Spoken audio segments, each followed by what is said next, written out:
Para a gente falar de Palmeiras, Vamp, que acertou a renovação de contrato com Flaco Lopes, artilheiro da equipe em 2026, 17 gols, e agora esse acordo com o argentino que assina contrato até 2029.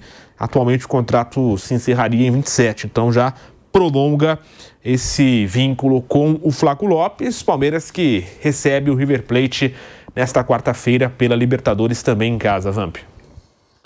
Então, né, vive os últimos 3 jogos um bom momento, né, do futebol jogado. Se cobrava muito do Palmeiras, uma melhor performance dentro de campo, os resultados vêm vindo, né, tanto que dentro da competição, né, no Campeonato Brasileiro, o Palmeiras e o Flamengo vem fazendo a maior campanha em termos de pontos, né, aproveitado.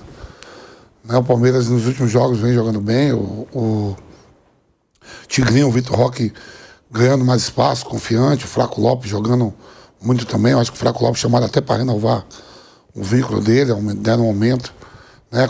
Começou a ser convocado até para a seleção da Argentina.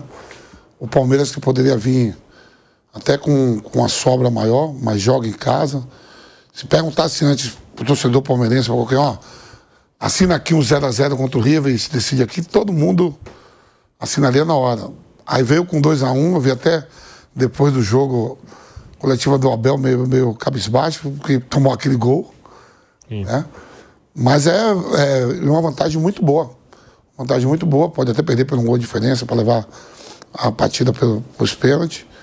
O time volta melhor, joga melhor, vem jogando melhor. E agora sim, eu boto 60-40. Pela vitória que teve lá, né? Mas não vai ser fácil. O River vem com essa esperança. Time argentino, tudo. Catimbeiro, vários títulos de Libertadores, alguns jogadores experientes que já ganharam essa competição também. Então, mas o Palmeiras, para mim, sai na frente, passa de fase. Passa, né? E tem até um dado aqui sobre esse Palmeiras, que é favorito, tem a vantagem, joga em casa, mas tem um retrospecto ruim jogando jogos na Arena Palmeiras de mata-mata, né?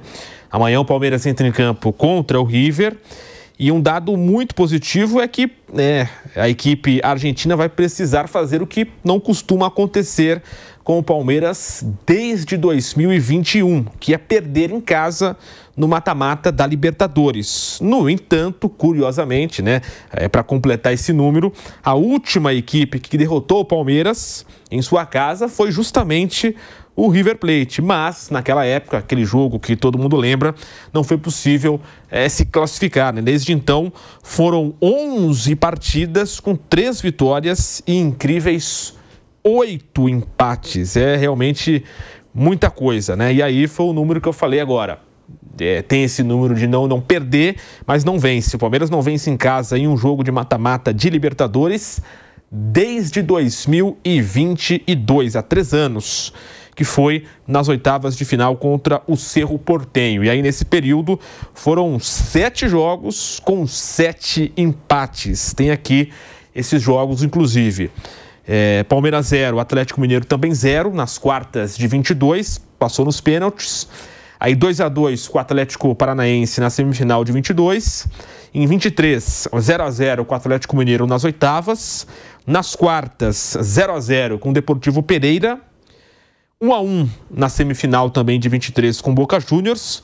Em 2024, 2-2 com o Botafogo nas oitavas. 0-0 agora com o Universitário nas oitavas de 2025.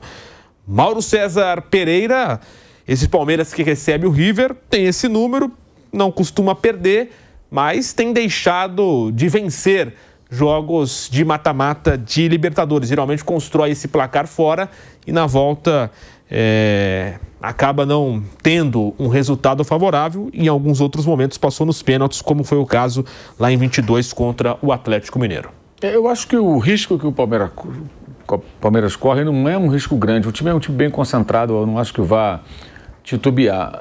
O perigo é o gol não sair, o jogo ficar no 0-0, a torcida ficar impaciente e isso pode tornar um jogo interessante para o River Plate, que joga por um gol, né? O River virá a São Paulo para fazer um gol, para ganhar por um gol. não acredito que tenha a ambição de fazer 2-0, não. Levar para os pênaltis. Mais ou menos como o Boca fez há 2 anos. Veio de um empate, veio para empatar. Empatou o jogo e levou nos pênaltis. Acho que vai ser esse o comportamento. Claro, se houver oportunidade, vai tentar virar o placar agregado, mas uma vitória simples eu acho que vai deixar o time argentino já muito satisfeito, porque sabe da dificuldade. Agora, é um time com jogadores, um time que não encaixou para valer, um time envelhecido, mas tem jogadores bons, né? Então é um jogo que o Palmeiras tem que estar concentrado, e o fato de ter poupado os titulares no sábado acho que evidencia a maneira como o Palmeiras encara o jogo. Acho muito pouco provável que o Palmeiras seja eliminado em casa dessa vez, ao contrário do que aconteceu nos últimos anos. Na outra fase eu não sei, mas nessa agora, com essa vantagem, diante desse atual River, acho muito difícil o time argentino se criar jogando aqui em São Paulo. Bruno Prado, Palmeiras recebendo o River Plate em São Paulo, na Arena Palmeiras. Essa expectativa por esses números, que por um lado são bons, né? Não perde em casa na Libertadores há muito tempo, como eu disse aqui nesse dado aí desde 2021, porém não vence também desde 2022. Um certo ali equilíbrio e tem a vantagem, Bruno, 2-1. É que é uma vantagem importante, né? Ganhar em Buenos Aires não é fácil. O Palmeiras, principalmente no primeiro tempo, muito bem. O Palmeiras tem toda a condição de passar. Claro, tem que estar no máximo ligado, concentrado, e o time tem essa característica. E respeitar o jogo, respeitar o confronto, e o Palmeiras com certeza vai fazer isso. O River Plate perde em casa e no primeiro tempo é totalmente envolvido e vai vir para cá para tentar alguma coisa, mas o Palmeiras, num bom momento que vive, deve conseguir a classificação. Palmeiras joga bem, Palmeiras tem feito boas partidas e é melhor que o River. Tem a vantagem, ganhou fora, então o Palmeiras tem toda a condição de passar e deve confirmar essa classificação que ele já deixou encaminhada lá em Buenos Aires e dentro do normal vai confirmar jogando em casa amanhã. E Vamp, lá no início do programa, quando nós falávamos da disputa no Campeonato Brasileiro, o Bruno citou que o futebol do momento do Palmeiras é o melhor dos últimos anos. E até o Bruno falou, em 24, quando foi campeão, não teve um momento tão bom como está agora. É um período curto, mas de fato é um Palmeiras que melhorou bastante e não podemos desconsiderar, claro, as contratações e todo o investimento que foi feito nos últimos meses pela equipe palmeirense. Investiu muito, né? Você vê que ainda não conta com o Paulinho, né? Que está aí se recuperando da lesão. Mas alguns jogadores que chegaram contratados começaram a jogar bem. O Vitor Roque, um deles. O Felipe Anderson também está jogando bem, voltou a jogar bem. Aí você pega o Andrés Pereira, que já está indo para o 3º ou 4º jogo. Estreou, já meteu 2 gols aí diante do Fortaleza, bateu o córner que saiu o gol lá, o gol do Gustavo Gomes. Quer dizer, jogadores que chegaram, outros mais sólidos, que já estão há mais tempo, o Gustavo Gomes, o Everton, né? O Piquerez, que já está também há um tempão.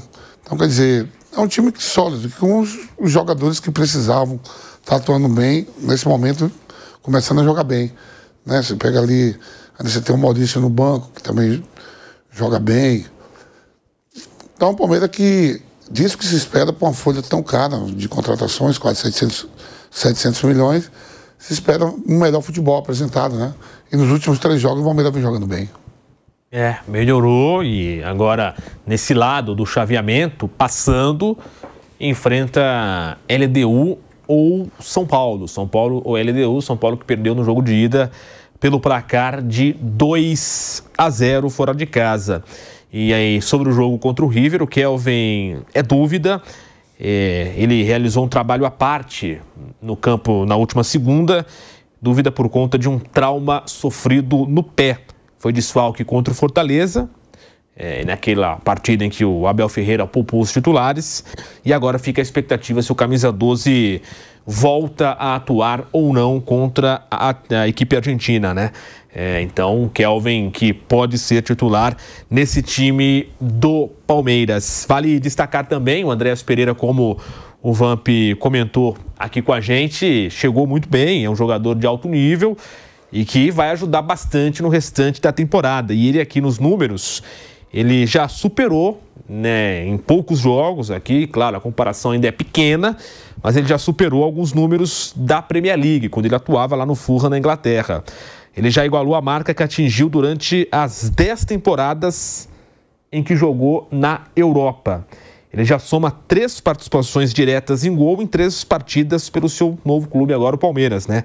E aqui nesse número, ele deu uma assistência, né, na vitória por 2-1 contra o River na semana passada e fez 2 gols no 4-1 contra o Fortaleza. Com isso, ele igualou aquele que foi o seu melhor recorte em números de toda a sua carreira europeia. Em dezembro do ano passado, quando defendia o Fulham na Inglaterra, o Andréas também conseguiu participar de 3 gols em um período de 3 partidas, que foram ali, somando ali 3 assistências também.